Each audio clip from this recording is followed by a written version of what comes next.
What if I told you that south of Egypt there existed a civilization so powerful, so advanced, that it ruled over Egypt itself for nearly a century? A kingdom with more pyramids than Egypt, a land of warrior kings, master archers, and golden treasures that rivaled the pharaohs. Yet their names have been erased from most history books. This is the untold story of Nubia, the kingdom of Kush, and the forgotten kings who built an empire that lasted over 3,000 years. These weren't just kings, they were the black pharaohs who saved Egypt from collapse, unified two ancient worlds, and left behind mysteries that archaeologists are still uncovering today. For centuries, their legacy was buried beneath the sands of Sudan.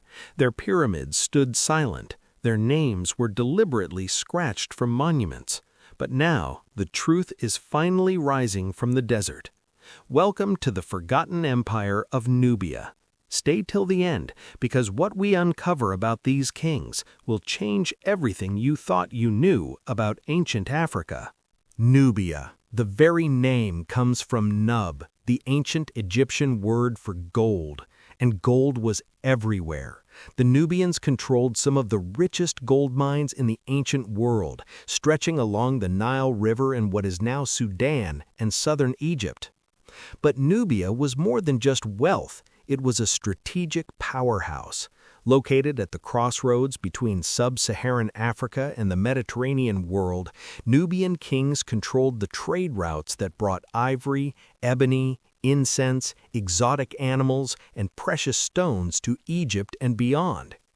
The Egyptians both feared and respected their southern neighbors. Egyptian texts called Nubia Ta Seti, the land of the bow, because Nubian archers were legendary. They were so skilled with their bows that Egyptian pharaohs hired them as elite mercenaries. Imagine warriors so precise they could pierce armor from incredible distances. So disciplined they formed the backbone of Egypt's military campaigns. The kingdom of Kush emerged around 2500 BCE, developing alongside Egypt but maintaining its own distinct culture, language, and traditions. While Egypt built temples to Ra and Osiris, Nubians worshipped their own gods, including Apetimak, the lion-headed warrior god, and Ammon in their unique way. For over 1,000 years, Nubia and Egypt existed as rivals, trading partners, and sometimes bitter enemies. Egyptian pharaohs launched military campaigns into Nubia, trying to control the gold mines. Nubian kings raided Egyptian territories. It was a centuries-long power struggle between two of Africa's greatest civilizations. But everything changed during Egypt's darkest hour. Around 760 BCE, Egypt was in chaos. The once mighty unified kingdom had fractured into weak city-states ruled by competing dynasties. The Third Intermediate Period, historians call it. Egypt was vulnerable, divided, and losing its ancient glory. This is when King Kashta of Kush saw his opportunity. Kashta, whose name means the Kushite, was a brilliant strategist. He didn't invade Egypt with brutal force. Instead, he moved carefully, diplomatically. He started by taking control of Thebes, one of Egypt's most sacred cities and the religious heart of Upper Egypt. Here's what made Kashta extraordinary. He didn't destroy Egyptian culture, he embraced it. He declared himself a servant of Amun, the chief Egyptian god. He adopted Egyptian titles and customs. He presented himself not as a foreign conqueror, but as a legitimate pharaoh restoring Egypt's ancient traditions.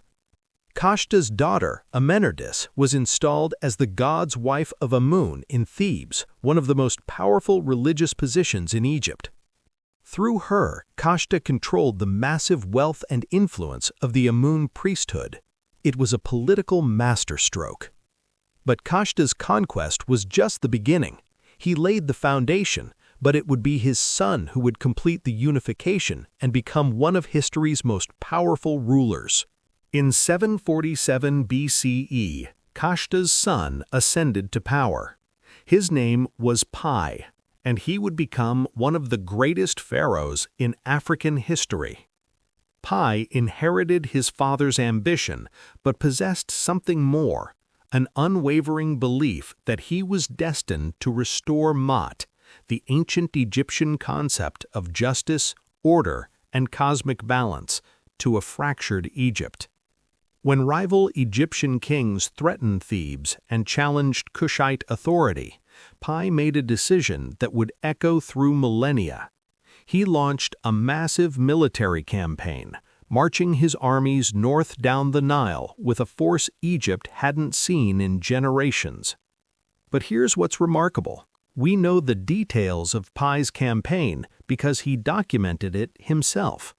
The Victory Stela of Pi, a massive granite monument discovered in the Temple of Amun at Jebel Barkal, tells the entire story in Pi's own words. Pi conquered city after city. Memphis, Egypt's ancient capital, fell after a dramatic siege. Egyptian kings surrendered and bowed before him. But Pi showed mercy to those who submitted peacefully and honored the gods properly. He was ruthless to those who defiled temples or showed disrespect to Egyptian traditions, but generous to those who upheld them. One account tells of Pi refusing to meet with a rival king because that king didn't ritually purify himself and was uncircumcised, violations of Egyptian religious customs. Pi, the Nubian, was more Egyptian than the Egyptians themselves. By the end of his campaign, Pi controlled all of Egypt from the Mediterranean to deep into Nubia. He became pharaoh of the combined kingdoms. The 25th dynasty, the Nubian dynasty, had begun. Yet, incredibly, after unifying Egypt, Pi returned to Nubia. He left Egyptian administrators in place and went home to his beloved capital at Napata, near the sacred mountain of Gebel Barkal. He preferred the desert kingdoms of his ancestors to the Nile Delta's palaces. If Pi was great, his nephew Taharka was legendary. Taharka became pharaoh around 690 BCE, and his reign marked the golden age of the 25th dynasty. He ruled over an empire stretching from the Mediterranean Sea to the confluence of the Blue and White Niles, one of the largest empires in the ancient world. Taharka was a builder on a scale that rivaled the great pharaohs of old. He constructed monuments throughout Egypt and Nubia. At Karnak, he added a massive colonnade to the Temple of Amun, with columns over 21 meters tall, some of the largest in Egypt. In Nubia, he built temples and pyramids, leaving his mark across his dual kingdoms. But Taharka's greatest challenge came from the east. The Assyrian Empire, the superpower of the age, was expanding westward. Their military technology was devastating. Iron weapons, cavalry, and siege engines that could break any defense. In 701 BCE, when the Assyrians threatened Jerusalem, it was Taharka who marched his armies to help the kingdom of Judah. The Bible mentions him by name in 2 Kings 19 verse 9 and Isaiah 37 verse 9, calling him Tirhakah, king of Cush. His intervention helped save Jerusalem from Assyrian conquest. For years, Taharka held off the Assyrian threat. He fought multiple campaigns, won battles, and defended Egypt's borders with skill and determination. Ancient texts describe him as a warrior king who personally led his troops into battle. But the Assyrians kept coming. With superior iron weapons against bronze, they slowly pushed south. In 761 BCE, after a brutal campaign, the Assyrians captured Memphis. Taharka retreated to Thebes, then eventually back to Nubia. Even in defeat, Taharka never surrendered his claim to Egypt's throne. He continued to rule from Nubia, preparing counterattacks, reclaiming territories when possible. When he died around 664 BCE, he was buried beneath a pyramid at Nuri in Nubia, a pyramid that still stands today. Taharka's legacy was immense. He was remembered in both Egyptian and biblical traditions. His monuments still inspire awe, and recent archaeological discoveries continue to reveal the sophistication of his reign. After the Assyrians permanently pushed the Kushite pharaohs out of Egypt, you might think the kingdom of Kush collapsed, but you'd be wrong. Instead, the Nubian kings moved their capital south to Meroe, and there they built something extraordinary, a civilization that would outlast both the Assyrians and the Persians who came after them. Meroe thrived for another 1,000 years. Here's a fact that shocks most people. Sudan has more pyramids than Egypt. While Egypt has around 138 pyramids, Sudan has over 200. Most of them are at Meroe, built by the Kushite kings and queens who continued the traditions of their ancestors. But Nubian pyramids are different. They're steeper, smaller, and have a distinct architectural style. Many have chapels attached to their eastern faces, decorated with reliefs showing the deceased king or queen being presented to the gods. Meroe became a center of iron production. While Egypt and much of the Mediterranean world relied on bronze, the Nubians mastered iron smelting. Slag heaps, the waste products from iron production, still cover parts of ancient Meroe, evidence of what archaeologists call the Birmingham of ancient Africa. The Meroitic script, a unique writing system distinct from Egyptian hieroglyphs, developed here. We can read some of it, but much remains mysterious. The Kushite language preserved in these inscriptions holds secrets we're still trying to unlock. Queens held unprecedented power in Meroe. The Kandakes, queen mothers or queen regnants, sometimes ruled independently, led armies into battle, and commissioned their own pyramids. One Kandake, Amanirenas, famously fought the Romans to a standstill in the 1st century BCE, forcing Emperor Augustus to negotiate peace. Meroe traded with India, Arabia, sub-Saharan Africa, and the Mediterranean world. Excavations have uncovered Indian textiles, Roman glassware, and artifacts from across the ancient world. This was a cosmopolitan civilization at the crossroads of continents. In most ancient civilizations, women rarely ruled, but Nubia was different. The Kandakes of Kush were not just ceremonial figures, they were warrior queens who commanded armies, built monuments, and shaped history.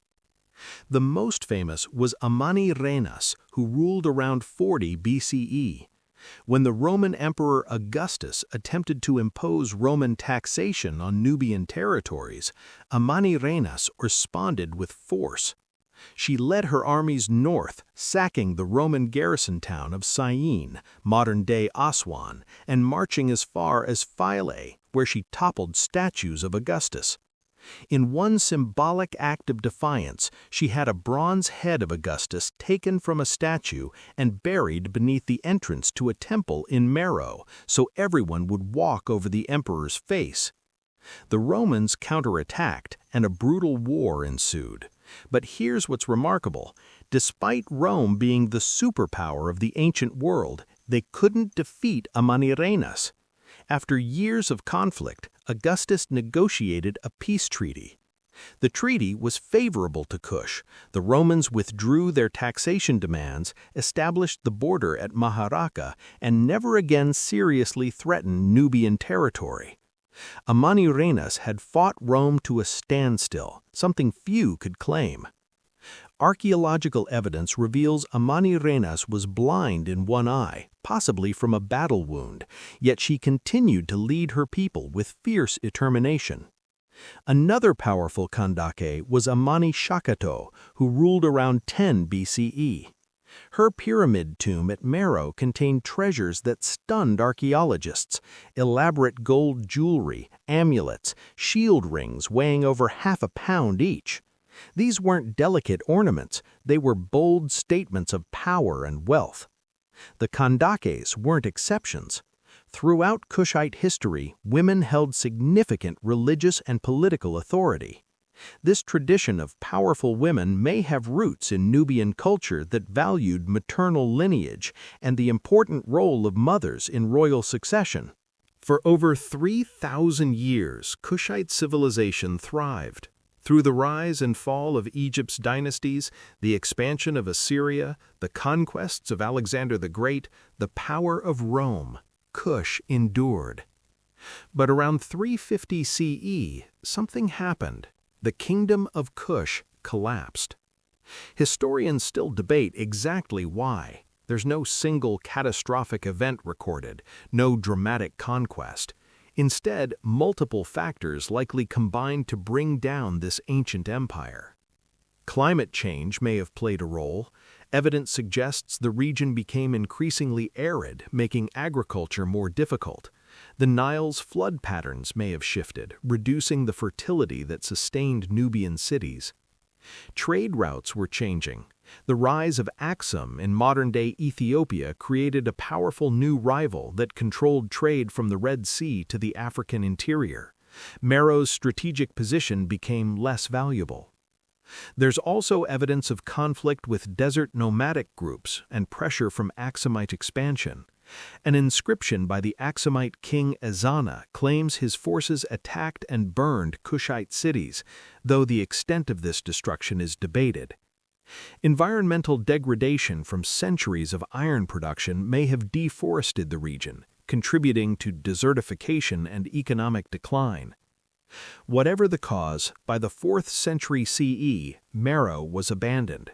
The Great Pyramids fell silent, the royal burials ceased, the Meroitic script faded from use. For over 1,000 years, sand covered the pyramids. The great temples crumbled. The names of the Kushite kings were forgotten by all but the desert wind. But their legacy wasn't truly lost. It was merely buried, waiting for the world to remember. For centuries, the kingdom of Kush existed only in fragments. Biblical references, Egyptian inscriptions, classical Greek and Roman texts that mentioned mysterious kingdoms to the south. The rediscovery began in the 19th century when European explorers and archaeologists traveling up the Nile encountered the pyramid fields of Meroe and other Nubian sites. What they found astonished them. Early excavations were, unfortunately, little more than treasure hunting. In the 1830s, an Italian adventurer named Giuseppe Ferlini demolished several pyramids at Meroe searching for gold, destroying irreplaceable archaeological evidence. The treasures he found, including the jewelry of Kandake Amani Shakito, ended up scattered in museums across Europe. But serious archaeological work eventually began. George Reisner, an American archaeologist, conducted extensive excavations in the early 20th century at sites throughout Nubia. His work revealed the extent and sophistication of Kushite civilization, though his interpretations were unfortunately colored by the racist assumptions of his era. Modern archaeology has revolutionized our understanding. In recent decades, international teams using advanced techniques have uncovered incredible details about Nubian life, culture, and achievement. At El Kuru and Nuri, archaeologists have explored the royal tombs, revealing elaborate burial goods and the remains of horse sacrifices, evidence of the importance of cavalry in Kushite culture. Underwater archaeology in Nubia has been particularly important. When the Aswan High Dam was built in the 1960s, it created Lake Nasser, which flooded many Nubian sites. UNESCO coordinated a massive international rescue operation to document and relocate threatened monuments. This revealed settlements, fortresses, and temples that had been hidden for millennia. Ground-penetrating radar and satellite imagery continued to identify new sites. In 2015, researchers discovered evidence that suggests there may be hundreds more unexplored structures beneath the Sudanese sands. The decipherment of Meroitic script continues, with each breakthrough revealing more about Kushite language, religion, and daily life.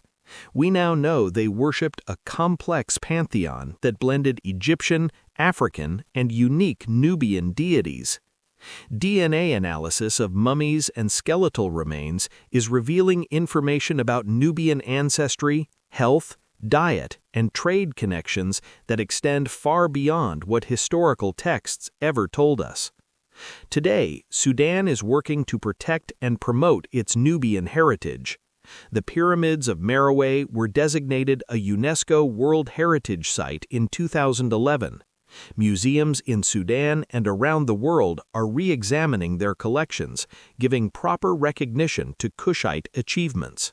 So, why does this matter? Why should we remember the forgotten kings of Nubia in the 21st century?